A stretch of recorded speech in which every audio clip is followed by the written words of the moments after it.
함께 만드는 언론 니네 연합동조화 여기는 국민TV 함께 만드는 언론 니네 연합동조화 여기는 국민TV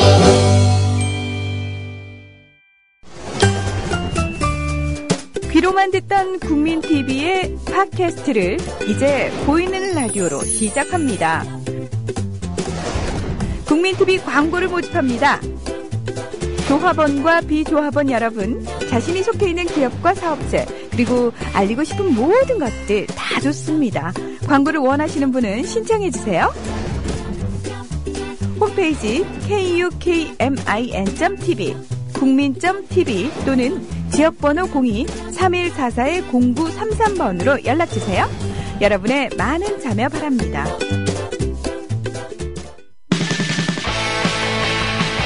시사를 맛있게 요리해 드립니다. 김성수 최유한의 맛있는 수다.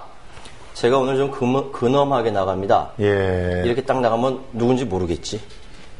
라고 생각하는 것이 국정원의 사고방식이라는 거야. 예. 답답하게. 어떻습니까? 참 이제는 별짓을 다 하시는군요. 예. 짜잔. 웃기지 않았어요. 민망해. 지금 국정원 진짜. 얘기를 하기 위해서 우리 최유한 평론가가 에휴. 선글라스를 끼고 또 장난감 총까지 드는 이런 무리를 계속 예. 하고 있어서 우리 무리를 빚었습니다. 예. 예. 조합원님들 다 좋아해요. 왜 그래? 조합원님들께 이제 권총을 겨누는 이런 아니지. 사태에 대해서 심심한 사과를 드리며 내가- 이 사태는 전적으로 최유한 평론가의 그런 주장에 의해서 만들어진 상황이라는 것을 알려드립니다. 네, 그럽시다. 예. 조준희 PD랑 상관없고요. 예. 여기 유지현 PD하고도 상관없어요. 오로지 제 죄입니다. 자, 이제 오늘 얘기를 해봐야 되는데 이게 뭐야 도대체. 근데. 오늘 여기서 이제 방송을 갖다 우리가 하려고 준비를 할 때 옌병 원세훈. 대법원의 전원합의체께서 2심에서 원세훈이 3년형을 받지 않았습니까? 그렇죠. 그러면서 일부 선거법 위반이 유죄로 인정이 됐죠. 이거 유죄로 인정이 예. 됐었죠. 그래서 그때 이걸 완전히 씹어가지고 다시 들어갔잖아요. 예. 완전 나올 줄 알고 들어갔다가. 근데 오늘 그 원심을 깼습니다. 예. 원심을 깨고 파기 환송해서 보내면서 어떤 얘기를 했냐면 그 이메일이 증거 능력이냐 이게 핵심이잖아요. 그렇죠. 이 이메일에 뭐가 들어있느냐 트위터 아이디들이 막 있었거든요. 그래서 그 이메일에 있는 트위터 아이디를 복원을 해가지고 복원해서 그걸 가지고 열심히 뒤져갖고 더 많은 글들을 찾아내서 추가로 예. 증거로 갖다 붙여서 2심에서 그걸 받아들여지면서 예. 그러면서 선거법 위반이 성립이 된 건데 더 명확하게 되는 거지. 된 건데 그 이메일을 증거로 인정을 할 수 없대요. 아니 고등법원에서 형사소송법상에 뭐를 오해했대요. 이런 거 여쭤보기 위해서 우리가 예. 특별 손님을 모셨습니다. 특별 게스트 모셨습니다. 예. 인사 먼저 우리 그 조합원 분들께 인사 좀 부탁드립니다. 예. 안녕하십니까. 손은모 변호사라고 합니다. 환영합니다. 손은모 변호사님. 예, 반갑습니다. 지금 현재 법무법인 진솔에서 변호사로 예. 활동하고 계시는 손은모 변호사님께서 네. 오늘 저희들에게 이제 도움 말씀을 주시기 위해서 이렇게 참석해 예. 주셨습니다. 네. 근데 굉장히 훈남이시네요. 고맙습니다. 이름이 그래서 훈모. 예, 그랬습니다. 자, 일단 지금 질문 좀 상황이요. 드리자고요. 네. 도대체 이해가 잘 되지 않거든요. 예. 도대체 원세훈이 감옥에 가야 되는 거 아니에요? 죄를 크게 진 것 같은데. 제가 보기에도 아직 구체적인 판결문을 읽어보진 않았지만, 예. 오늘 지금 긴급 속보로 나온 것에 의하면 선거법 위반 부분은 환송된 것으로 보입니다. 예. 방금 진행자들께서도 말씀하셨다시피 트위터 계정을 수사기관에서 확보한 자체가 증거 능력이 없다고 하는 것으로 보이는데 통상적으로 증거 능력이 없다고 하려면 위법하게 수집한 증거라든지 예. 그와 비슷한 상황에서 강제력을 띤 적법 절차에 의하지 않은 영장이라든지 여러 가지 법에서 규정한 절차를 거치지 않은 증거여야 되는데 예. 제가 판단하기에는 검찰이 항소심에 제출한 그러한 트위터에 관한 이 증거들은 전혀 문제가 없었습니다. 그렇죠. 예, 그렇죠. 예, 저희도 그렇게 기억하고 예. 있거든요. 그래서 지금 어떤 논리로 증거 능력이 없다고 하는지 일단은 이해가 가지도 않고 네. 두 번째는 선거에 그렇다 할지라도 선거에 영향을 미치지 않아서 선거 위반이 아니라는 취지인데 예. 국정원이 지난번 대선 선거 때 선거에 어느 정도 관여했는지는 이미 국민들이 다 알고 있는 공개 사실입니다. 당연하죠. 당연하죠. 그래서 만약 이런 결론을 따른다고 한다면 똥은 똥인데 지린 똥은 똥이 아니다 라는 예.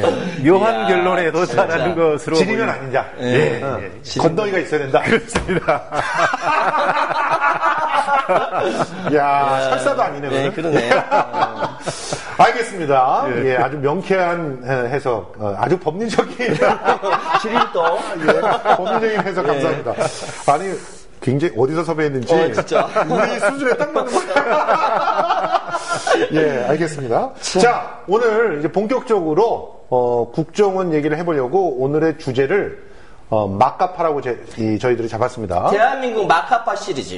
마카파 시리즈 3대 마카파를 얘기하면서 이제 첫 번째가 당연히 이제 국정원이 되겠죠. 자, 근데 마카파 국정원. 지금 보세요. 짜잔. 예, 보세요. 이제 국정원 원장이었던 원세훈 이번 기회에 선거법 위반 벗었는지 몰라도 동일 사안이 아닙니다. 해킹 문제는 그렇죠. 해킹 문제는 동일 사안 아니거든. 아니지. 이걸로 다시 잡아낼 다시 거야. 잡아낼 수 한번 있어. 봅시다. 어떻게 생각하세요? 이번 국정원 해킹 프로그램을 이태리에다가 수주를 해서 네. 그것을 발주받아서 네. 그것도 수주한 시점이 아주 교묘하죠. 네. 그 12월 네. 그 실제로는 처음에는 2010년부터 시작해가지고. 2012년 2월. 예. 2월에 첫 2월 수주를 했죠. 예. 첫 수주를 해가지고 그 다음에 4월 11일이 총선이었어요. 네, 그렇습니다. 그 다음에 두 번째 접촉이 있었던 게 7월. 7월. 그렇죠? 그 다음에 세 번째 또 메일이 오고 갔던 게 12월 6일. 12월 6일 그때 문재인 후보와 안철수 후보가 단일화 이야기가 나왔을 그렇죠. 때 그날. 그날. 네, 그날. 갑자기. 바로 그날. 갑자기 자기네들이 20명까지 지금 감청을 하고 있었는데 30명 더 늘려줘. 더 늘려줘. 그거는 이거지. 12월 6일 날. 네, 6일 날. 그리고 딱 나온 12월 11일 날 김하영이 잡히죠. 김하영이 잡히죠. 예. 그 좌익 교수라는 별명을 갖고 있는 김하영이 잡히면서 뽀록이 좌익 나죠. 교수는 다른 사람 아니었어요? 아, 근데 지금 이야기는 좌익 교수가 김하영이라는 얘기가 있어요. 그래요? 예, 그래요. 그건 확인되지 않았기 때문에 어쨌든 여러 가지 아이디로 활동하던 김하영이 12월 11일 날 11일, 잡히고 11일. 선거는 12월 16일.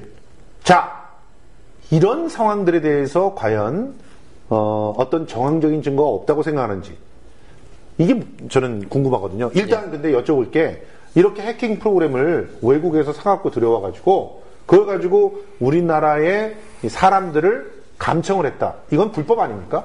당연히 불법이죠. 어. 더욱이 국정원이라는 국가기관에서 예. 도감청 기구를 왜 구입했으며 예. 더욱이 그 구입한 시기가 대단히 민감한 선거 시기에 총선 2달 전? 그렇죠. 대선 10일 전. 바로 앞에, 대선 10일 바로 전. 앞에. 예. 더욱이 전번 야권에서 두 후보가 단일화하는 날, 단일화하는 날. 바로 12월 6일이죠. 12월 6일 날 그때 대대적으로 예. 사용해라는 이메일이 발송되고 그렇죠. 예. 이런 것은 명백히 선거에 개입하기 위한 구입과 유지 및 그런 활동으로 생각됩니다. 그러니까 지금 자, 뭐냐면은 그러면 잠깐만요. 우리가 예. 지금 우리 예. 변호사님께서 예. 나오셔가지고 마음이 급해가지고 예. 먼저 좀 오바를 해서 원세훈을 좀 잡으려고 했는데. 원세훈을 잡으려고 먼저 이거부터 먼저 여쭤봤는데 사건의 발단부터 한번 정리를 해주세요. 자, 이탈리아 해킹 프로그램이 그렇게 뛰어난 것도 아닌데 알고 보니까 우리나라에서 이렇게 국정을 움직이는 거에 소문 날까봐 멀리 이탈리아까지 가가지고 이렇게 중간 업체, 나나 시스템이라는 중간 업체를 끼고 구입을 한다라고 하는 겁니다. 예, 근데 그 전에 이게 어떻게 밝혀진 거예요? 사실은 다 이거 은폐돼 있었잖아요. 이게 어떻게 된 건지 진짜 웃긴 게 뭐냐면은 지난 7월 8일 이 이탈리아 그 해킹 프로그램을 만드는 회사 그 이름이 해킹팀이에요. 해킹팀이라는 회사가 해킹팀이라는 회사가 해킹을 당했네? 아니 여기서 우리는 알 수 있는 게 웃기잖아. 해킹 프로그램이 시원치 않아. 그 회사가 해킹을 당했는 걸 보면 그렇지, 웃기잖아. 좀 시원치 않은 회사야. 그런데 웃긴 건 뭐냐면은, 팀이 해킹을 당하면서 고객 명단을 다 공개가 됐어요. 그걸 또 우리들의 그 영웅이죠. 네. 그 어디야 위키 뭐지? 위키리스크죠. 네. 위키리스크가 이거를 또 깠어. 자, 7월 8일날 고객 명단이 줄줄이 나옵니다. 여기에는 FBI도 있고요. 어머. 외국에 웬만하게 이렇게 이름 있는 정보기관이 다 있어요. 근데 여기에 이상한 이름 있죠. 그림 잠깐 다시 한번 보여주세요. 어떻게 자 보시면 보이시죠? 노란 줄로 딱 보이는 것이 네. 바로 5163 사우스 아미 이렇게 돼 있네요. 저 보시면요, 5163이 뭐냐? 아마 많이 들으셨을 거예요. 5.16 쿠데타 하는데 새벽 3시에 했다는 거야. 그렇지. 3시에 한강 건넜다 이거지. 한강 건넜다 이거지. 그러니까 누가? 박정희가. 대통령의 아버지가. 네. 그래서 다카키 마사오가. 다카키 마사오가. 그래서 이게 중앙정보부를 흔히 지칭하는 용어로 해서 어쨌든 국정원이라는 거죠. 국정원에서 그러니까 국정원이 자기네 신분을 위조하기 위해서 몇몇 이름들을 사용하는데 군대를 쓸 때는 5163 부대 예. 이렇게 쓰고 예. 또 회사를 쓸 때는 뭐 무슨 출판사 이름도 쓰고 막 이러잖아요. 예. 뭐 그러면서 하는데 그 중에 대표적인 게 5163 부대고 이거는 사실은 국정원을 아는다고 하는 사람들은 누구나 다 알고 있는 외국은 다 알아요. 외국 각 정보기관들은 예. 5163을 하면은 쓰면은 저거 한국에 있는 국정원이야. 다 아는 거예요. 잠깐만. 근데 5163 부대라고 이름이 다 들어가 있어? 까져 있어. 다 나와 있어. 우리 5163 부대예요. 이래서 주소까지 있었잖아. 주소까지 있잖아. 서초구 뭐 이렇게 다 있잖아. 그런데 무슨 첩보활동을 이렇게 해? 아니 무슨 첩보활동을 좀 이렇게 가리면서 해야지. 아니, 그러니까 우리가 영화를 너무 많이 봤던 거야. 영화에서는 007이라든지 뭐 이렇게 톰 크루즈 나오는 미션 임파서블 같은 그런 첩보원들은 뭐 갑자기 싹 나타나서 싹 사라지고 막 그러잖아요. 예. 근데 그게 전혀 아니야. 왜? 외국 예를 들어 유엔 특별조사관 왔을 때 그거 쫓아다니다가 그쪽에서 뭐 쫓아온다 해가지고 사진 찍히고. 아니 그래도 다른 나라는 그래도 열심히 이렇게 따져가지고 뭐 그 분석을 해보니까 이게 FBI인 것 같다 이렇게 나왔는데 우리는 그냥 딱 5163 부대 이렇게 박아놨잖아. 그러니까 머리에다가 모자를 국정원 이렇게 쓴 거랑 똑같잖아. 쓰고 다니는 거야. 똑같은 거야. 너무 웃기죠. 예. 그런데 여기에서 얼마를 우리가 지불했다고요? 야, 그러니까 이게 더 화가 나는 건 뭐냐면은 이 활동이 내 주머니 우리 세금으로 나갔다라는 거 아닙니까? 세금으로. 이게 8억 5,800만 원. 근데 여기서 얘기되는 이 그 프로그램의 형태가 RCS라고 해서 리모트 컨트롤 시스템인데 예. 이 리모트 컨트롤 시스템 형태의 해킹 프로그램은 두 가지 방법으로 유포가 된다 그러죠. 하나는 USB를 꽂아서 직접 퍼뜨리거나 아니면 통신망을 이용해가지고 통신망에 이렇게 해킹 툴을 밑에 이렇게 담고 있는 문자 같은 거 뭐 하나 딱 올려놓고 이렇게 얹어놓고 이렇게 보내서 그런데 이게 우리나라의 통신망은 우리가 다 뭐 가입돼 있고 이러니까 이거 올릴 수 있는데 외국 통신망이 못 올린다면서요? 외국에는 맞지가 않는 거예요. 그래서 이것이 신호가 다르니까 우리나라 정보통신망을 사용해야 그 악성 코드 감염이 가능합니다. 근데 얘네들이 무슨 우리나라 정보통신망만 사용해야 되는 거예요. 우리나라 정보통신망만 사용할 수 있는 방식인데 무슨 간첩을 어떻게 잡으라는? 우리나라에 있는 간첩 잡으려고? 그런가 봐. 말을 그렇게 해. 우리나라에 있는 간첩 잡으려고? 아니, 심지어는 그 국정원장께서 그러셨다며? 간첩도 카카오톡 쓴다고. 카카오톡 만세! 화이팅! 간첩도 사랑하는 카카오톡. 그럼. 예, 정말 가증스럽습니다. 북한은 독립적인 운영체제를 활용하고 있습니다. 실제로 지금요. 예, 그러니까 카카오톡 안 쓰죠? 아니라는 거죠. 예. 근데 말을 그렇게 하고 있는 거고. 그리고 또 이쪽 국내 보안업체 안랩 입장에서 안철수 의원이 만들었던 안랩의 백신을 시큐리티 모바일 2.0 2.0 이걸 뚫어달라 그랬다. 이걸 뚫어달라는 거야. 이상하다. 안랩 V3 안랩은 우리나라밖에 안 쓰는 거 아니에요? 그러면은 가만있어 봐. 간첩이 이걸로 이렇게 막고 있나? 간첩이 막고 있나 보다. 간첩이 V3를 다운받아가지고 V3를 돈 주고 사서 세상에 웃긴다. 꼼꼼하기도 해라. 그리고 더 황당한 거 제일 내가 깼던 게 뭐냐면은 국내용 삼성 갤럭시 갤럭시 스마트폰이 덱도 갤럭시잖아. 계속 덱도 갤럭시잖아. 자기는 뭐 애플이라고 안전한 줄 나는 알아? 아이폰이야, 아이폰. 애플에서 나온 아이폰은 뭐 안전한 말 줄 넘지 알아? 마세요. 여태껏 정보가 다 얼로 새 나간다 그랬지 되게 전화해서 새 나간 거 아니야 지금 봤더니. 미치겠다. 하여튼 갤럭시 스마트폰이 나올 때마다 버전이 업될 때마다 깨주세요. 깨주세요. 심지어 6 같은 경우는 녹음도 되게 해주세요. 그래놓고서는 간첩 때문에 간첩이 삼성 거 쓰냐? 야, 그리고 또 재밌는 거. 삼성 대단해. 간첩에게도 전화기를 공급하는 삼성입니다. 예. 이거는 개인적인. 자, 그거 알아요? 뭐요? 맛집 블로그? 아, 맛있는 그렇죠. 떡볶이집. 맛있는 떡볶이집. 떡볶이집. 그리고 또 야한 사이트, 포럼 사이트잖아. 그걸 보내는 거야, 이렇게. 그럼 그 밑에 악성 코드가 붙어 있다? 그래서 뭐를 설치하세요 이렇게 나오니까 자기도 모르는 사이에 모르고 그냥 누르면 돼. 클릭하면은 보자. 다 틀리는 거지. 더 가증스러운 거는 이런 사례들이 있었어요. 서울대 동창회 명부. 근데 왜? 이런 건 너무한 거 아니야? 왜 그렇게 서울대 동창회 명부를 그렇게 했을까? 거기에 문제가 되는 물리학자님이 계셨던 거야. 저 천안함 때 그 전문가. 그리고 박사님. 그리고 또 아니 이 세상에 미디어오늘 기자 이름은 왜 사칭해요? 그 기자 이름 사칭하려면 제대로 좀 사칭하지. 일부러 그런 거야. 일부러. 법적 문제도 생각한 거 아닐까? 지들이? 법적 문제 생각하고 이 짓을 해? 조연호 그러면은 걸릴까봐 조연우 그랬던 거 아닐까? 어쨌든 그건 왜 사칭하냐? 그리고 진짜 가증스러운 것은 뭐냐면 야 메르스 정보는 활용하지 말았어야지. 어떻게 진짜 메르스 정보라고 야 진짜 온 국민이 메르스의 공포로 떨고 있을 때 메르스 정보라고 하면서 악성 코드를 집어넣냐 이 XX야 정말 하는 짓들이 어쩜 그렇게 저질스럽고 그냥 유치 찬란한지 정말. 내 세금 돌려줘, 내 세금. 아니, 이런 것들만 보면은 이게 전부 다. 아니, 메르스 정보, 북한이 메르스 걸렸나, 언제? 메르스 안 걸려서, 철저히 막았죠. 북한 그랬대요. 미국은 막았대요. 메르스 환자 한 명 나왔다는가? 예, 그랬다고. 그럼 미국을 뜬 것도 아니고, 일본은 메르스 있지도 않았잖아. 글쎄. 북한도 아니고. 도대체 어디야, 도대체? 어디 간첩 있어? 어디 간첩 있다는 거야? 그리고 얼마나 간첩들을 잘 알았으면은 갑자기 간첩 명단이 30명이 늘어났나 봐? 미치겠다. 그것도 총선, 대선 앞두고. 그 얘기도 있대요. 왜 서울시 공무원 간첩 조작 사건 당사자 유우성 씨.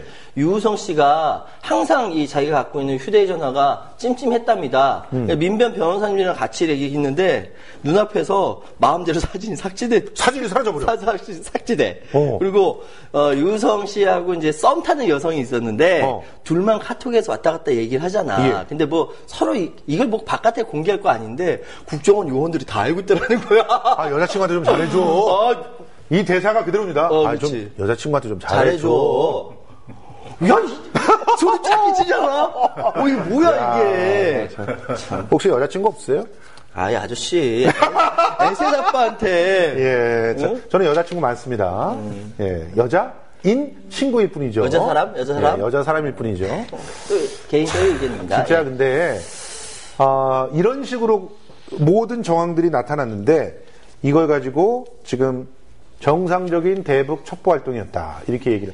변호사님, 궁금합니다. 이런 것들을 정상적인 대북 첩보 활동이라고 할 수 있나요? 그 중에 한 사람은 변호사라는 것도 지금 이제 공개가 됐어요. 그러니까 이 사람들이 메일을 보내면서 이 사람을 뚫어달라 그랬는데 그 사람이 직업이 뭐냐? 기술자 아니고 변호사다. 이런 내용의 이메일이 있는 거예요. 누굴까? 이 변호사가 누굴까? 혹시 난 당신 떨어뜨리려고 왔습니다. 이 사람도 변호사인데? 그렇지. 그리고 가장 막강한 상대에 있는 사람도 변호사잖아. 그렇지. 여기 앉아 계신 분도 변호사잖아. 어떻게 생각하세요? 이런 부분들에 대해서 위법하다고 우리가 책임을 물을 수 없는 겁니까? 그 대상이 저는 아니겠지요. 당연히 위법하고 불법한 초헌법적인 행태가 자행되고 있는 것입니다. 마치 독일의 그 나치 정권의 개벨슨, 우리 오공 정권의 허문도 씨, 그분들이 했던 행태들이 지금 2015년 인근에도 이루어지고 있다는 게 너무나 개탄스러운 일입니다. 아니, 저는 궁금한 게 이렇게 정보통신법 위반이잖아요. 이거를 그렇습니다. 국가기관이 국민들의 전화기에 해킹 프로그램을 집어넣어. 이런 젠장. 상상이 안 돼. 근데 이 해킹 프로그램이 지금 현재 뭐 나와 있는 뭐 안철수 의원이나 이런 쪽 얘기를 보면 파괴하지 않는 한 예. 얘네들 이태리 업체가 그렇게 주장했다면서요. 휴대폰을 파괴하지 않는 한 이 해킹 프로그램을 지원할 수는 없다. 그렇다고 들었습니다. 네. 그럼 국민의 재산을 침탈하고 농락한 행위 아닙니까? 근본적으로 실제로 몰카를 달았다는 이런 표현인데 이게 그럴 수도 몰카를 있죠. 단 거잖아요, 사실은. 그러니까 우리 국민 모두가 예. 3G 이상 쓰지 마시고 예. 과거에 썼던 2G폰을 써야 예. 자기 개인 정보를 다 유지할 수 있지 않을까 생각될 그 정도인데 국정원 요원들 투지 쓴대요. 실제로 예. 국정원 요원들은요, 이 자기들의 정보가 노출될까봐 이게 감청이 되지 않는 투지폰을 사용합니다. 예. 네, 그런데 지금까지 하고 저도 있는지 봤는데요. 모르겠네. 그 투지폰 중에서 M사가 제작한 그런 그 투지폰을 쓰더라고요. 아. 여기서도 삼성은 까였어요. 삼성은 간첩들한테는 스마트폰을 주는지 몰라도 국정원 요원들은 M사의 휴대폰을 애용하더라. 그렇구나. 결국 이제 제 생각에는 예. 근본적으로는 국정원이라는 국가 조직을 국가 권력의 누군가에 의해서 그 권력이 사유화되다 보니까 네. 국정원의 본래 목적은 국가의 이익을 위해서 국가와 국민의 정보를 보호해야 되는데 예. 오히려 그 반대로 예. 국가의 비협조적인 네. 국가라기보다는 정부의 비협조적인 정당 조직 개인에 대한 비밀 개인 정보를 수집하는 그런 역할을 하고 있는 것은 정말 너무나 개탄스러운 일입니다. 실제로 이 정보통신법 위반으로 해가지고 엄격하게 개인이 이렇게 해킹 프로그램 심어가지고 뭐 예. 정보 빼냈다. 이러면 얼마까지 받을 수 있는 건가요, 징역을? 구체적인 것은 뭐 여러 따져봐야 가지 되나요? 죄질에 따라 다르겠지만 상당히 엄하게 처벌하는 그렇죠. 게 현실입니다. 어. 예를 들면 우리 개인 정보를 예. 수많은 수집을 개인 해서. 정보를 수집해서 파는 예. 행위 다 거기에 대한 들어가 그 있죠. 법으로 처벌받고 있는데 예. 상당히 오랫동안 살고 있고 웬만하면 실형 선고를 하는 경우도 그러니까 최근 들어서 많이 봤습니다. 집행유예를 일부러 안 주고 안 주고. 개인정보법을 갖다가 뽑아내서 그걸로 금전적 이득을 취하거나 혹은 그렇습니다. 이걸 통해서 무슨 상대방의 어떤 비리를 그렇습니다. 캐내거나 이런 예. 것들을 해도 예. 거의 집행유예 이상의 예, 그런 그렇습니다. 형들을 갖다 살게끔 한다는 물론, 거 아니에요. 그러니까 그럼 지금 국정원 예. 전체가 지금 그 형을 살아야 되는 거 아니에요. 아니, 그렇지. 그럼 아니 봐야지. 결제를 해준 사람, 결제해준 사람이 원세훈이잖아요. 근데 다만 제 의견인데 예. 국정원 전체가 그렇다고 저는 생각하지 않습니다. 아, 당연하죠. 일부 팀만 일부 팀. 일부 팀. 정치적인 목적을 가지고 있는 일부 팀의 문제이지 저는 국정원 그 외에 나머지 많은 분들은 국가를 위해서 헌신하고 있다고 생각합니다. 아, 예. 예전부터 예. 우리가 항상 좀 불안하고 그러지 않았어요? 누군가 아, 난 잘못을 별로 한 게 없어요. 아니, 난 잘못한 거 없지만 계속 지켜보고 그런 예. 것 같다라는 느낌이 들었어요. 그래가지고 에이 뭐 그런가 보다 하고 넘어갔거든요, 사실은. 그런데 나중에 알고 보니까 우리 국민들 역시 국정원이 사찰하고 있다라는 거를 심정적으로 알고 있었던 거야. 사실 그게 알고 있었어요. 어디서 드러날 수 있나요? 제가 그림 하나 보여드릴 테니까 한번 딱 보시면서 이거는 온 국민이 다 좋아하는 개그 콘서트입니다. 저기 빨간 네, 원. 오른쪽. 오. 네, 빨간 원. 저 국정원 요원이군요. 저분은요, 예. 저 앞에 있는 민상토론에서 대학생이 막 김승현 씨가 막 질문하고 막 당황하고 다 웃어도 저분은 안 웃어요. 혼자서? 다 혼자서 다 체크하고 있거든. 풍자한 거죠, 풍자한 거. 즉, 이런 것처럼 국민들은 알고 있다라는 겁니다. 예, 저렇다고 개그 콘서트를 갖다 못하게 외압을 넣고 경고를 때리고. 네, 글쎄 말입니다.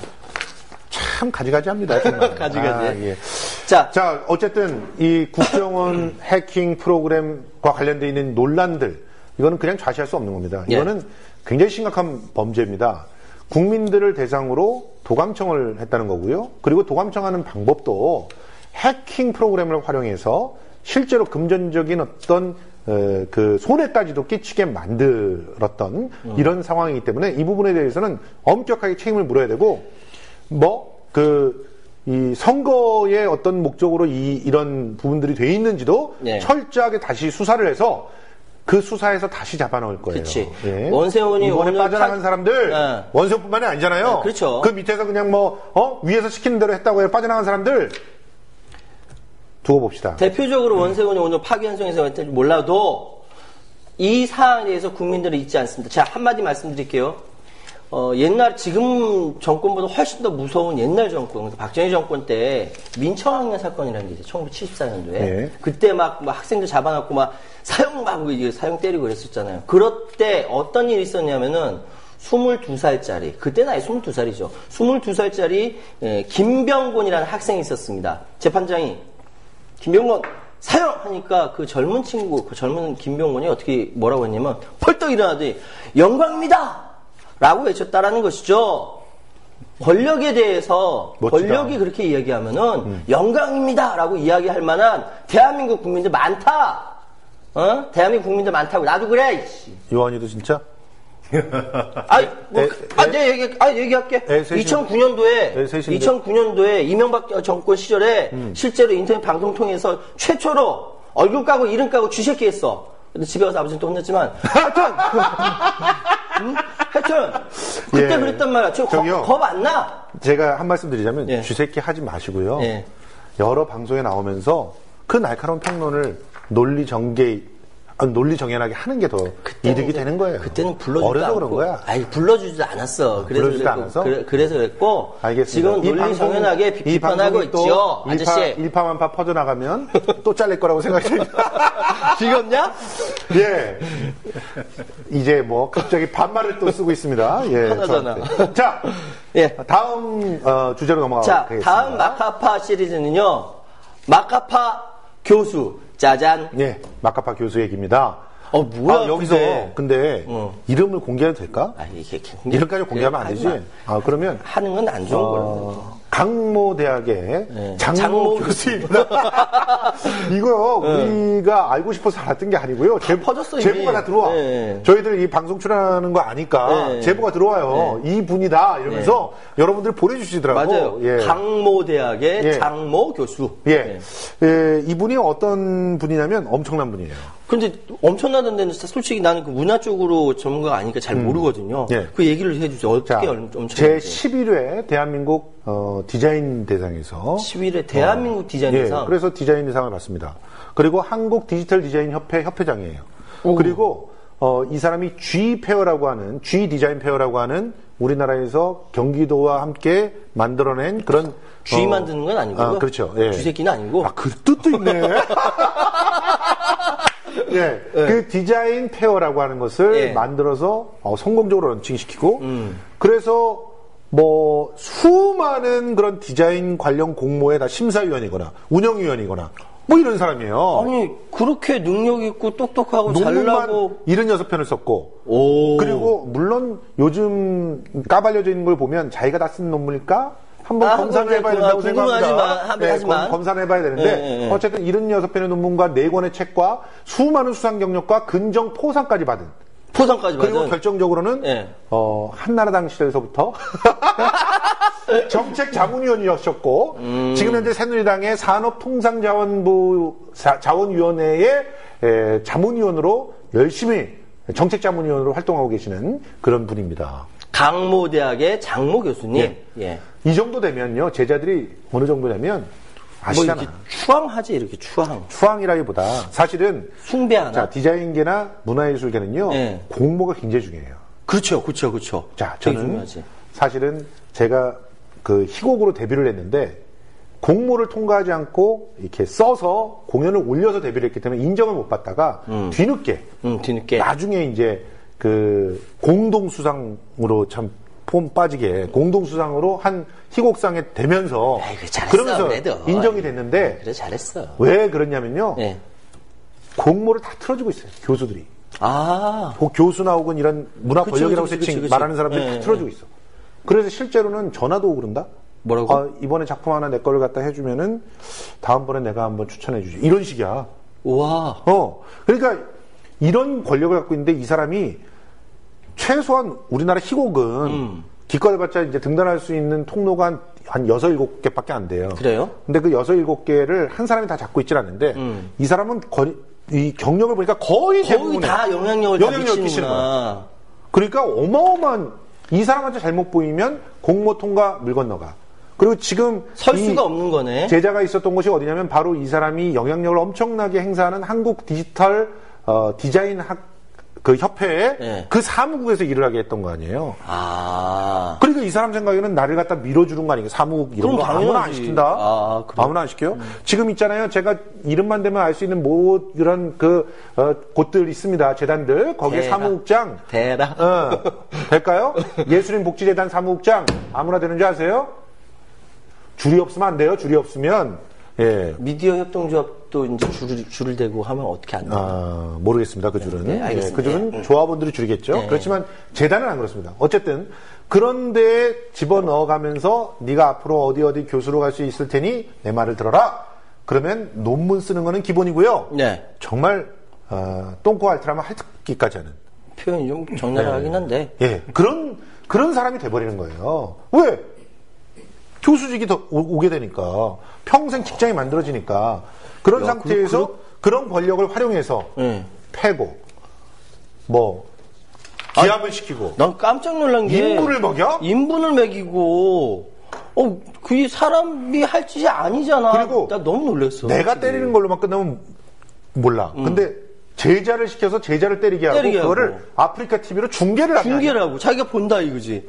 변태라고 표현하면 좀 자, 그렇고 뭐라고 해야 돼? 비정상이지 진짜. 여쭤보겠습니다. 예. 이 교수님 지금 대학에서 파면될 수 있는 건가요? 근데 문제는 교수의 직을 수행하면 안 될 사람 아닙니까? 물론 자질로 보면 당연합니다. 예. 그런데 이분이 재직하고 있는 데가 네. 국공립대학이 아닌 사립대학이어서 예, 강모대학. 예, 사립대학이고 심지어는 기독교 재단이에요. 예, 기독교. 아이고 내가 교회 쫓겨나게 잘했지. 아이고. 진짜. 그래서 이 사립대학에 재직 중이신 분이라 결국 사립대학의 교수님은 이 교수님과 사립대학과의 개인 계약에 의해서 네. 재직 중이신 거니까 네. 제3자가 그 계약을 뭐 파기하라 뭐하라 할 수는 기본적으로는 없겠죠. 예. 예, 예. 그러나 그 재단 측에서 예. 학교의 명예를 생각하신다고 하면 이런 부분은 감안해서 어떤 조치를 취해줬으면 좋겠습니다. 지금 뭐 심지어 이제 파면을 하기 위해서 인사위원회를 열겠다라고는 얘기는 했는데, 네. 근데 당연히 교육부 같은 데서요 네. 관리 감독하잖아요. 물론입니다. 그럼 이런 사람들은 파면시켜야 된다고 해야 되는 거 아닙니까? 의견 낼 수 있지 않아요? 교육부에 네. 당연히. 교육부에서 교수 일 개인을 해직하라 말하는 할 수가 없지만 예. 다만 이러이러한 위법한 사항을 한 사람이 당신네들에게 있으니 예. 적절한 조치를 바란다. 이런 네, 걸 할 수 그런 있는 의견 거죠. 제시는 할 수는 의견 제시예요. 있겠죠. 의견. 네. 그러니까. 교육부에서 의견 제시하는 것도 얼마나 큰데. 아 근데 너무 웃긴다. 왜? 대학에 그 많은 돈을 주고 있는데 교육부가 네. 그렇지. 이럴 때는 왜 안 해요? 다른 때는 말이야 무슨 뭐 예를 들어서 보세요 무슨 그 세월호 사건에 뭐 어떤 의견을 표명했다 이런 교수에 대해서 징계하라 뭐 이러면서 막 압력 집어넣잖아요. 쏘잖아 막. 네, 그러면서 왜 사람을 갖다가 이렇게 인분까지 먹인 사람에 대해서는 그런 걸 발동을 안 하는 겁니까? 이런 부분에 대해서는 형평의 원칙이 어긋나는 거 아닐까요? 물론입니다. 형평이 어긋나고 도저히 민주국가에서 있을 수 없는 일이지만 그쵸? 네. 힘이 무서워서 그 힘을 정면으로 거슬러서 행동할 수 있는 자가 네. 그 얼마나 지금 되겠습니까? 여기 있잖아요, 김성주 최의원. 예. 참고로 이제 저희 둘은 다 기독교인이기 때문에 예. 저희가 아까 기독교 재단이라고 웃었던 것은 참 가슴 아픈 웃음입니다. 저는 하나님 잘 믿고 싶은데요. 쫓겨났어요. 예. 제대로 안 돼서 쫓겨났습니다. 예. 예. 어쨌든 이 아. 교수를 형사적으로 처벌한다. 그러면 어떤 혐의들을 가질 수 있나요? 일단은 폭행은 폭행. 들어가요. 네, 아까 그런 사고가 사실이라고 한다고 하면 예. 폭행 교사죄가 되겠죠. 폭행 교사도 있고 예. 폭행 실제로 직접적으로 실제로 하는 때리는 데도 데도 있고 예. 논문 같은 것도 제자들 것을 자기 것으로 편취하고. 편취하는 뭐 지금 현재 밝혀진 거에 보면 프로젝트를 딴대요. 네. 프로젝트를 따가지고 거기서 돈을 갖다가 이렇게 저렇게 슈킹을 그러니까 돌려가지고 슈킹. 심지어는 자기 여제자한테는 어. 용돈도 주고 오피스텔 빚까지 비용 내주고 다 대주고. 이랬다고 합니다. 이게 있을 수 있는 일입니까? 그러니까 이런 것들은 이런 것대로 또 처벌을 받겠죠. 또 다른 처벌이 충분히 사실관계가 확인된다고 뭐 횡령, 하면 배임 이런 것들도 들어갈 수 충분히 있겠고. 가능합니다. 예. 그러면 형을 얼마나 살아야 되는 거예요? 제가 판사가 아니라 형을 정할 수는 없는데 그래도 이제 대략적으로 한 3년 이상은 나올 수 있는 그런 중죄가 아닐까요? 근데 의외로 실제 재판에 가서는 2만 원짜리를 소매치기 한 사람이 예. 5년 이상을 선고받는 경우도 있고. 그러니까 특정 경제 가정 처벌법 위반으로 그렇지. 들어가면 그러니까 여수 차례가 전과가 누적이 되다 보니까 그 특가를 적용하다 보면 이렇게 처벌을 받을 수밖에 없는 상황이죠. 그런 반면에 국민에게 직접적인 손해를 입히고 아까 그와 같은 아주 치졸한 범죄를 한 사람이라 할지라도 현실의 재판에서는 지금과 같은 상황에서는 별로 큰 처벌을 받지 않는 아니, 게 이 사람이 휠체어 타고 이렇게 들어와가지고 아픈 척 해가지고 맞아요. 재벌 저 회장이라고 해가지고 아니 이 사람은 또 너무나 이런 부분엔 굉장히 머리가 잘 돌아가는 게 머리가 좋아? 1억을 공탁을 딱 해버렸어. 이거 가만히 둔다면서요. 설명 좀 해주세요. 1억을 공탁을 한다는 게 무슨 의미예요? 피해자에게 직접적인 합의를 보지는 못했지만 피해자를 위해서 자기 성의껏 일단 합의를 못 보니까 못 봤으니까? 그 사람을 위해서 이 정도는 내가 하겠다. 맡기니까 찾아가라 그런 취지입니다. 야, 진짜 그러니까 이렇게 진짜 머리 좋다. 이렇게 되면 선처를 받을 수 있다는 거예요. 법적으로는 통상적으로는 감형의 사유가 된다면서요. 물론입니다. 미치겠다. 진짜 머리 좋다. 그리고 3대 로펌에다가 우리 변호사님은 3대 로펌은 아니시죠? 한 30대 안에 했으면 좋겠습니다. 이제 3대 로펌에다가 이제 자기가 이 사건을 맡긴다는 거예요. 그러니 너 각오해라 이렇게 또 협박을 또 했다. 또 했대? 그건 또 다른 범죄니까 예. 협박 행위로 또 다른 고소를 해도 충분할 것 그러니까 같습니다. 별건으로 다 고소를 해야 돼요. 네. 근데 나 진짜 궁금한 게 그렇게 머리 좋고 똑똑하고 사회적 영향력 있고 뭐 이런 사람들이 좋은 일 하면 더 이름이 더 알려지고 더 좋아지는 거 아닐까? 왜 이렇게 못된 짓을 할까? 좋은 일을 하면은 먹고 살기 힘들어요. 우리처럼. 그래요? 애도 잘 키우기 힘들어요. 자, 어쨌든 이 마카파 교수를 통해서 우리 사회의 어떤 이 병리적 현상 한번 들여다봤습니다. 권력이 쥐어지기만 하면 그 권력을 행사하는데 정말 거침이 없군요. 무서워 진짜 그런 거 보니까. 그런데 이 사람이 문화 권력이었단 말이에요. 그래서 세 번째로 우리는 마카파 문화 권력에 대해서 얘기를 해보려고 합니다. 짜잔. 우리 손은모 변호사님께서 지금 사실 전공처럼 하고 계시는 일이 있어요. 뭐예요? 그게 뭐냐? 문화예술위원회랑 싸우고 계시죠? 문화예술위원회요? 예, 그렇습니다. 이 문화 권력이 돼버린 문화예술위원회와 싸우고 있습니다. 그러면 그거부터 어떤 여쭤봐야 돼. 어떤 상황으로 소송을 하고 계신가요? 작년부터 이어져 온 일인데요. 예. 그 한국문화예술위원회 산하에 한팩이라고 한국공연센터가 있습니다. 한국공연예술센터. 여기도 재단법인이죠? 그렇죠. 거기에서 관할하는 게 대학로에 있는 아르코 예술극장, 대학로 예술극장입니다. 가봤어요. 그런데 작년이 이 서울연극협회에서 주최하는 서울연극제가 작년에 35번째였습니다. 네, 그렇죠. 35번째였죠. 35번째를 주최를 올해가 36번째인데 작년에 대관 신청을 미리 하지 않습니까? 그렇죠. 보통 10월에 항상 하죠. 그렇죠. 그러니까 보통 한 7, 8개월 이상 전에 하는데 대관 신청을 했는데 36년 5년 동안 해왔던 이 대학로의 아르코 예술극장 대관이 탈락을 시켜버린 겁니다. 심사에서 탈락시켰어요. 특별한 사유 없이. 그래서 이 사태가 벌어졌는데 이게 왜 이제 다른 거랑 비교를 해보면 우리 대종 사유가 그거였잖아요. 서류 작성 서류 미비. 미비. 그리고 뭐 이전에 뭐 했던 그 사업의 그 성과 미비. 뭐 그리고 아니 35년 동안 해왔다며.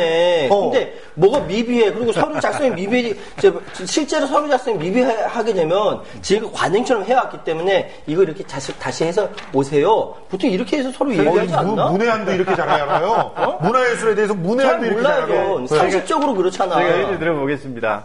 그 대종상 시상식은 항상 세종문화회관에서 합니다. 그렇죠. 일반인들한테 각인이 돼 있지 않습니까? 그렇죠. 그와 같은 상징성과 가치가 있습니다. 서울연극제는 35년 동안 아르코 예술극장에서 했다는 게 일반인들이 다 아는 상식입니다.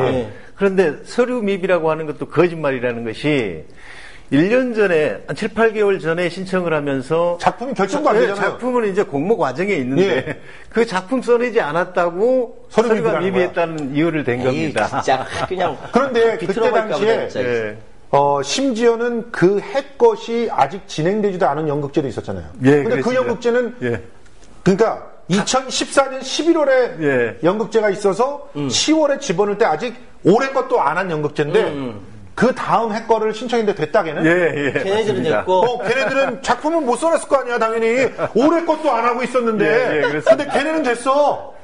그리고 여기 연극제는 안 되는 거야. 네. 연극계에서 가장 권위 있는 연극제인데 그거를 깠어. 그러니까 가장- 그것도 심사위원들을 활용해서 깠잖아요. 그렇습니다. 예. 아니. 그런데 이제 여기에서 이 자기들이 사실 이제 이 언론에는 서류를 미비했다는 예. 이유를 냈지만 그 관계자들이 기자들에게 하는 말은 뭐라고 했냐면 예. 35회 그러니까 작년에 그 행사 때 세월호 관련 모금 활동이 있었는데 네. 그걸 서울연극협회가 방조 또는 조장을 했다는 취지로 이야기를 한 겁니다. 그래서 우리는 해줄 수 없다. 요거는 예. 제가 너무 잘하는 게 예. 그때 그 연극이 레 미제라블이에요. 레미제라블이었어? 레 미제라블이라는 연극이 어떤 연극인지 아시죠? 알죠. 예. 뮤지컬로 그러니까, 잘 알고 계시죠? 예, 알죠. 예. 제가 그걸 항상 유튜브에서 그거 음악 Do you 들으면 hear the people sing? 이런 노래 들어있는 거잖아. 근데 그거를 항상 들으면서 정말 멋있다. 우리나라도 많이 잘하고 있잖아요. 근데 뮤지컬이 아니라 이걸 연극으로 만들어서 굉장히 독특했고 예. 또 예술인 복지법이 요즘 문제가 되는 게 뭐냐면 50대 이상 사람들이 네. 실제로 설 무대는 없어. 그치. 설 무대는 그렇지. 없는데 이 사람들은 생계는 꾸려야 돼. 그러니까 이 사람들을 지원해줘야 되는데 돈은 안 풀고 있어. 이게 문제가 됐는데 네. 50대 이상 사람들을 이 작품을 하면서 여기 안에 엄청나게 많은 사람들이 필요하니까 네. 그 사람들을 고용해 주는 거야. 좋은 건데? 그러면 좋은 작품 하지. 그렇지. 고용도 창출하지. 그러면서 감동도 주지. 그런 작품인데 네. 이 작품이 공연되는 것 자체가 기분 나쁜 거야. 거기다가 그런데 그 작품을 하면서 특히 안산 시민들까지 모셔와가지고 여기서 근데 그것도 그 서울연극협회가 모금 활동을 한 게 아니에요. 한 게 아니라 이 중에 한 분 목사님이 이 목사님 또 양심 있는 목사님이에요. 예, 그렇습니다. 목사님이 딱 손들어서 너무 공연을 보고 너무 감동한 거야. 자, 여러분, 우리 세월호 그 유가족들을 위해서 여기서 돈이라도 좀 모아서 걷어줍시다! 이래가지고 그 자리에서 막 사람들이 돈을 모은 거야. 그러니까 공연장 밖에서. 공연장 밖에서 예, 그것도. 그러니까 그 영국 보고 너무 실제 감동스럽거든. 감동스럽고 눈물 질질 나고 그런데 끝에 그 감동받은 어느 목사님이 얘기했다. 그래서 네. 공연장장 이거 밖에 나와서 네. 서로 해가지고. 근데 로비에서. 그러니까 공연 근데 한게 아니잖아. 그때 갑자기 특별같이 공연예술센터 직원들 달려온 거야. 문을 풀어리면서. 그러면서 달려와서 여기서는 모금 활동 같은 거 할 수 없게 돼 있는데요. 할 수 없게 돼 있는데. 내려치세요. 그러니까 서울연극협회 관계자가 막 달려가지고 아니 저희 이 분들이 관객들인데 그렇지. 이분들이 자발적으로 하고 계신 건데 제가 설득을 해볼게요. 그래서 중재를 해서 예. 돌려보냈어요. 예, 그렇습니다. 돌려보냈는데 이걸 문제 삼아서 대관심사에서 까는 거야. 그래서 지금까지 35년 동안 해온 이 자체를 다 무효화시킨다? 예. 이런 의혹이 있습니다. 네. 그래서 이런 이제- 의혹이 있어요. 사실로 확정된 건 아니에요. 근데 주장이 서로 예. 맞서고 있는 예, 거지만 그렇습니다. 이런 의혹이 있습니다. 예. 그래서 이제 서울연극협회가 이제 그 예술센터 관계자들을 대상으로 형사고소를 한 겁니다. 명예훼손하고 업무방해로. 예. 그래서 이제 자기들이 좀 다급하다 보니까 알았다. 우리 합의하자. 내년 그러니까 올해죠. 올해 36회는 대관을 최대한 협조하겠다는 공문을 보냅니다. 예. 그래서 그 공문을 바꿔서 이제 서울연극협회는 이 고소를 다 형사고소를 취하하죠? 취하지요. 취했어요? 취하했어? 취하했죠. 그러면서 이제 뭐 팜플렛도 만들고 이제 공연 준비를 다 했을 거 아닙니까? 그렇죠. 그래서 이제 내일 모레 공연이다. 예, 이러면서 그랬는데 개막식 이틀 전에 티켓을 판매하지 말라고 통보를 하고 하루 전에 시설을 폐쇄하겠다는 통보를 하게 이유는 됩니다. 뭐냐? 이런 SS 같은. 근데 봐봐. 이유가 뭐냐? 이거 뭐야? 모터가 2개가 고장났다는 거예요. 예, 그렇습니다. 그 바텐이라고 하는데 여기 설명을 좀 드려야 되는데 대극장에는 위에 이 천장에 이렇게 조명 달려 있듯이 네. 여러 가지 이동형 바텐이 달려 있어요. 이걸 움직이는 게 모터야. 이 모터는 굉장히 안전하게 돼 있어요. 고장이 나도 풀리지 않도록 딱 잠긴 장치가 있는 그런 모터. 우리나라에서 못 만드네. 외국에서 다 만들게 예, 돼 있어요. 근데요. 이 외국산 모터가 딱 달려 있는데 이 모터가 하나는 그때 그 이상 작동을 했다는 거야. 예. 그렇지만 이상 떨어진 게 작동. 아니야. 예, 그렇지. 그리고 또 하나는 모터가 달리는 브라켓에 균열이 있었다는 거야. 예. 그래서 그거 다 고쳤어. 고쳤어? 다 고쳤어. 어. 다 고치고 심지어는 전체적으로 문제를 갖다가 한번 점검해 봐야 되는데 그 점검해 보려고 했던 날짜가 3월 28일이니까 훨씬 전이었어. 예. 그랬죠. 그런데 한 달 이상을 그냥 다 공연을 하게 냅두다가 그러다 갑자기 개막식 하기 이틀 전에 이걸 문제 삼아가지고 전면 보수를 해야 되니 60개 나가라. 전부를. 예. 나가라. 예, 그렇게 된 겁니다. 이러면서 극장의 안전성 문제다. 예. 근데 제가 이 정도 규모의 그러니까 제가 운영했던 그 공공 극장도 600석이 넘어요. 예, 예, 바텐도 비슷한 규모고 운영해봤잖아요. 본부장 하면서 이런 일이 벌어지면은 내가 그래서 직접 그 사람하고도 통화했어. 우리 기술 감독 했던 친구하고도 통화했는데 그러면 뭐 그거 막 안 쓰면 되죠. 뭐. 네. 그 바텐 안 쓰면 되는 거야. 그 이게 안전 불감증이 아니라니까. 그냥 바텐이 60개씩 달려있는 이유가 뭐냐면 60개 중에 하나가 고장나면 다른 거 쓰라는 거야. 예. 잠깐만. 변호사님. 네. 그러면은 그 사람들 작년에 고속가에 다 취하하고 네. 올해 서로 일이 잘 진행될 걸로 예상을 하고 했는데 네. 여기에다가 인분 뿌린 뒤통수를 거네? 뗀 거죠. 인분 뿌린 거네? 그렇죠. 그렇죠. 그래서 지금 그것 때문에 예, 예. 소송을 하고 계신 거예요. 예, 그렇습니다. 어떤 지금 소송이죠?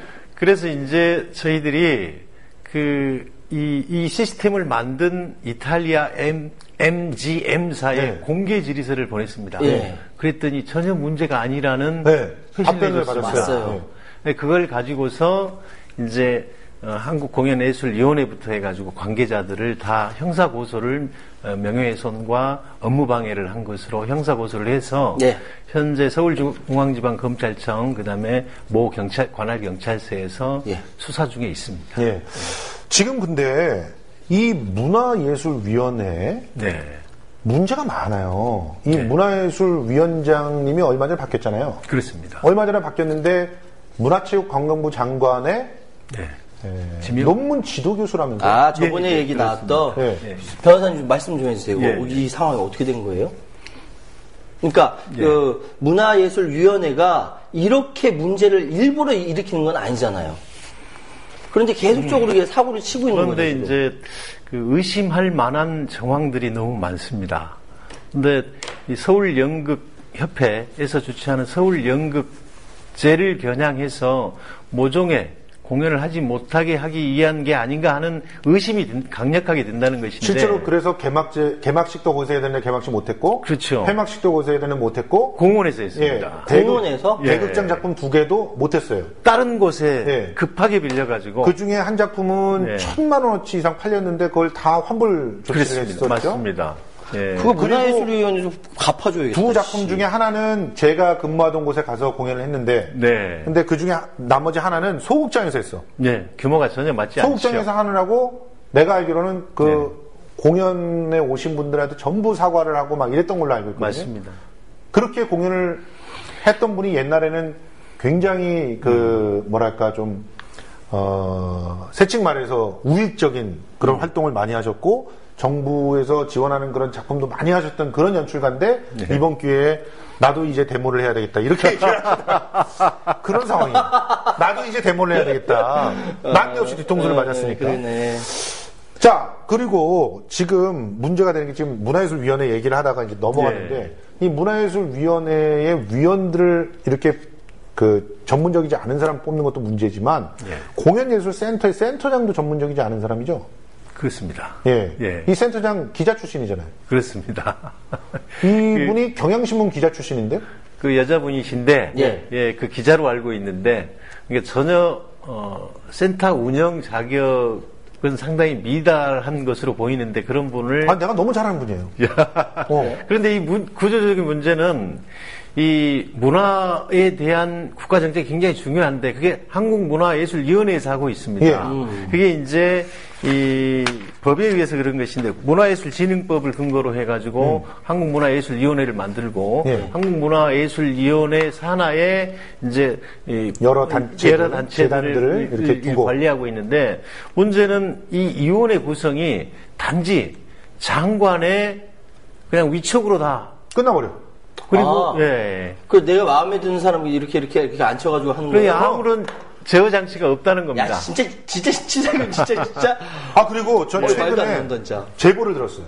예. 무슨 제보를 들었냐면, 이제 문화예술위원회에서 하는 일이 크게 나누면 세 가지예요. 네. 세 가지가 하나는 공연장이나 이런 데를 관리하면서 대관도 하고 이렇게 행정적인 서비스를 해주는 거, 공간 행정적인 서비스.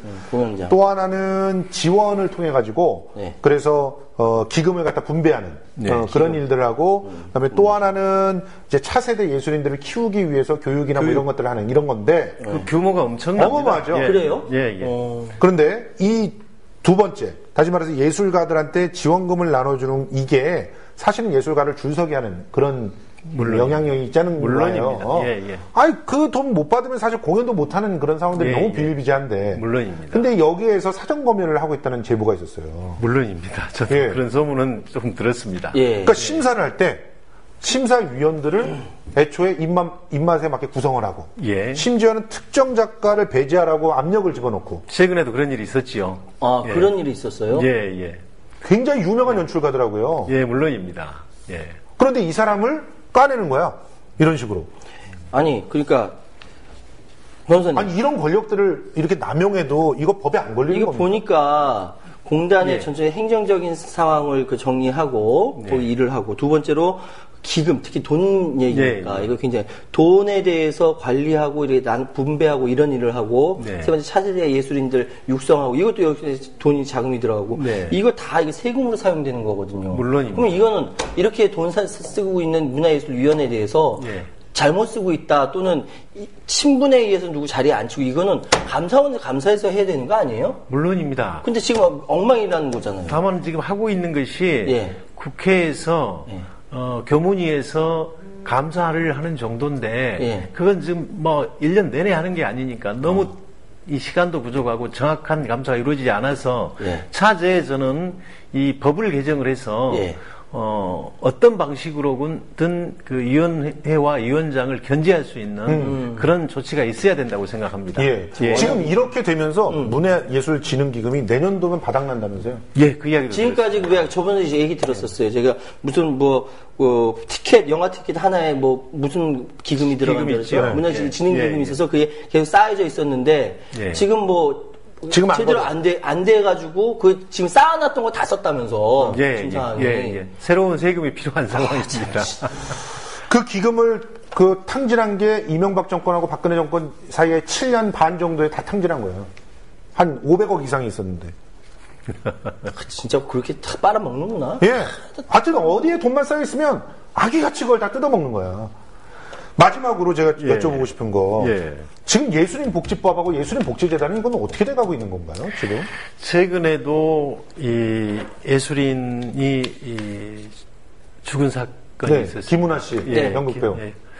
이 최고은법이라고 하는데 3년 전에 이 시나리오 통과도 작가인 최고은 작가가 창피하지만 밥과 김치가 있으면 나눠달라고. 네, 달라는 이야기를 하면서 죽었지 않습니까? 그래서 급하게 예술인 복지법을 만들었는데 이 복지법의 문제가 그냥 이렇게 해야 된다고 선언만 있지 구체적인 이 내용이 없어. 내용이 전혀 없습니다. 만약 지키지 않으면 벌칙조항도 있고 그래야 되는데 그렇죠. 그게 전혀 안 돼 있습니다. 당시에 실태 조사를 했는데 예술인들 중에 월 수입이 100만 원, 예. 최저임금도 안 되죠. 예. 100만 원 이하가 56%, 예. 57%, 네. 50만 원 이하가 25%. 예. 그래서 월 수입이 100만 원 이하가 결국 92%가 절대적 빈곤층에 있습니다. 그런데 이 예술인 복지법의 문제는 뭐냐면 예술인들이 기본적으로 좀 배고파야 작품이 잘 된다는 자존심이 있지 않습니까? 그래서 그런 특징을 말을 안 감안하지 않고 하는구나. 특성을 감안하지 않고 뭐 예를 들면 금전 기준으로는 연 120만 원 이상의 수입을 올리는 실적 증명을 해와야만 해주고 아, 미치겠다. 아니, 우리 변호사님, 방금 보셨어? 최고은법 이야기가 최고은 작가인데 눈물 막 글 쓰고 실적 조항이 있고, 아유. 또. 거기에다가 신청을 하게 되면 심사 기간도 오래 걸립니다. 예. 이미 그 사이에 굶어 죽는 거죠. 지금 김은하 씨가 죽은 다음에 예. 110억을 이렇게 예산으로는 확보해 놨는데 기재부가 꽉 틀어막고 있어서 그래요? 이걸 안 주고 있던 것이 풀린다면서요. 예, 그렇습니다. 그런데 신청 이제 받고 있다면서요? 예, 맞습니다. 2015년도에 방금 말씀드린 기금이 100억 원 이상이 지금 준비가 돼 있는데 이 김윤아 씨가 작고하기 전까지 예. 단 한 명도 수혜자가 없었습니다. 진짜. 그런데 예수님 복지재단은 뭐 하고 있는 겁니까? 거기 재단 대표면은 차도 나온다면서요? 연봉 1억 정도 되잖아요. 그래서 이분은 예. 따로 자기 극장도 있어요. 예, 그러니까. 그 극장이 대학로에 가장 요지에 있어가지고 가장 상업적으로 잘 되기 때문에 예. 거기서 들어오는 대관료만 해도 한 달에 2천만 원이 넘어요. 그 사람은 저기 배고픈 줄 모르니까 실제로 배고픈 줄 그런데 모르니까. 왜 예수님 복지재단 대표를 하고 있느냐는 거지. 그래서 실제 예술인들하고 예. 예술 행정을 하는 분들하고는 구분해서 봐야 될 것 같습니다. 그러니까요. 이게 권력자들이야. 예술 다. 행정을 하는 분들은 엄청난 권력자들이에요. 좋은 차 몰고 좋은 집에서 배부리 살면서 예. 실제 예술가들은 배고파서 남한테 창피해서 말도 못하고 더욱이 예술은 복지법이 있는지 예술인들이 태반이 몰라요. 예. 알리지도 않아. 뭐 그런 게 뭐가 있는지 그 복지재단에 알려야 되는데 알리지도 않아. 홈페이지에 놓으면 다 알아요. 예, 그렇습니다. 그런 게 지금 현실이어서 차제에 좀 더 신중하게 이 법을 좀 정말 예술인들을 살리고 예술과 문화를 진흥할 수 있도록 이 법을 좀 개정하고 그래야 될 것 같습니다. 지금 그분 같은 경우는 저도 너무 잘하는 분인데 늘 이렇게 만나서 이런저런 얘기하다 보면 입버릇처럼 뭔 얘기하신 줄 알아요? 나도 젊었을 때 참 굶으면서 연극했고 이런 얘기하세요. 그래서 에이, 굶으면서 하는 사람들도 마땅하다는 거야. 그 논리로. 에이, 그렇게 살지 마셔. 나 누군지 모르지만 이제 예술을 네. 아유. 제가 보기에는 근본적으로 근데 차기 문화예술위원장 후보래. 예, 말씀하세요. 그 근본적인 문제는 이 문화에 대한 국민들의 인식인 것 같습니다. 예.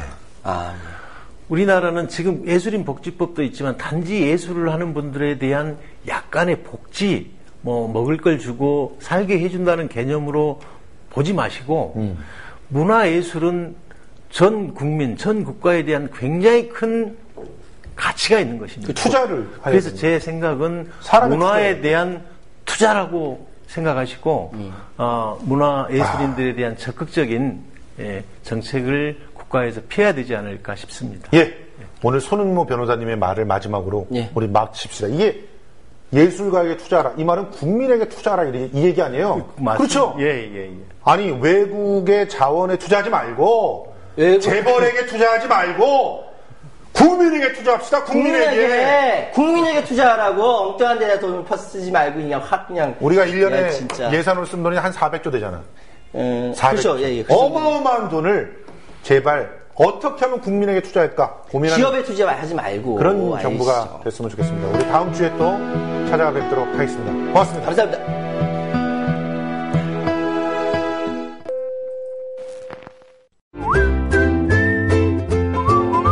국민라디오 팟캐스트 응원하는 가장 쉬운 방법 아시나요? 다운로드하기, 별점 주기, 댓글 달기, 구독하기.